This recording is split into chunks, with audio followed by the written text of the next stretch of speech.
Our next performer comes from Codman Academy. He's a math teacher there, but he's also our spoken word artist, and he will be presenting to us today Elevators and Mirrors. Please welcome Francis Pina. Let's do this.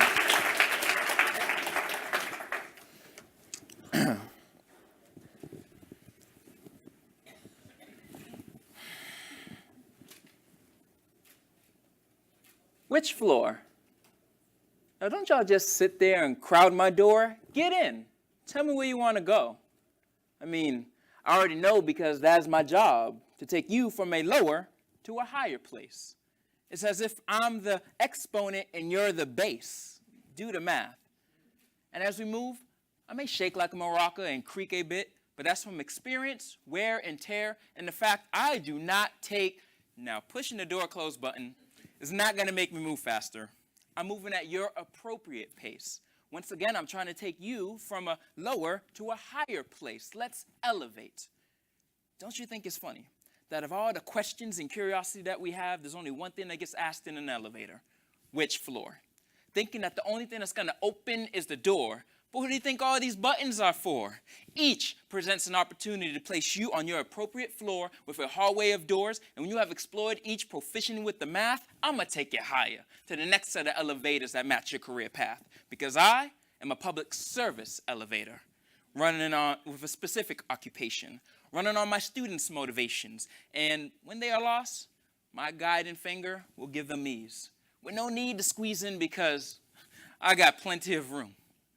However, I wasn't always this spacious. I developed this from another's good graces, and I am forever gracious because I, too, have been lost.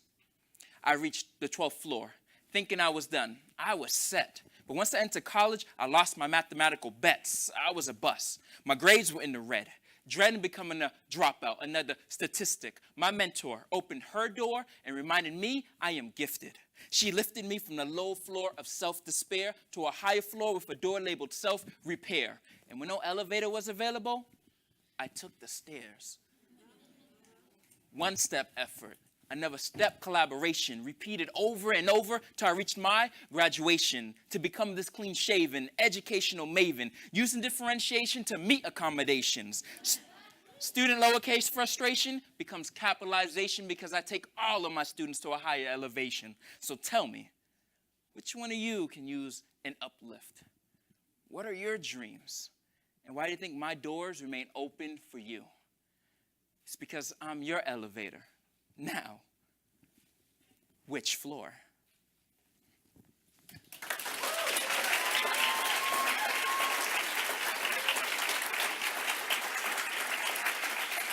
Thank you. Thank you. Whew. Thank you very much. I wrote this poem to serve as a reminder that no one can make it on his or her own. My elevator is, and still is, my mentor, Denise Mooney. She's actually here in the audience.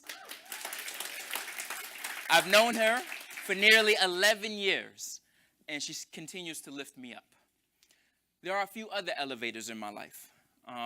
There is my fiance, my colleagues, and the Better Math Teaching Network. My profession, or rather vocation, is one in which I serve as an elevator for my students. Students that have shown me that it's okay if we move at different paces as long as the destination is the same. Students that have told me that a growth mindset needs to be experienced in the classroom to then become expected. Students whose eyes act as reflections onto myself. So maybe that's why sometimes when I look at my students, I see a younger me. Because a black male between the age of puberty to infinity is considered a threat. I will not forget all that it took to get me here.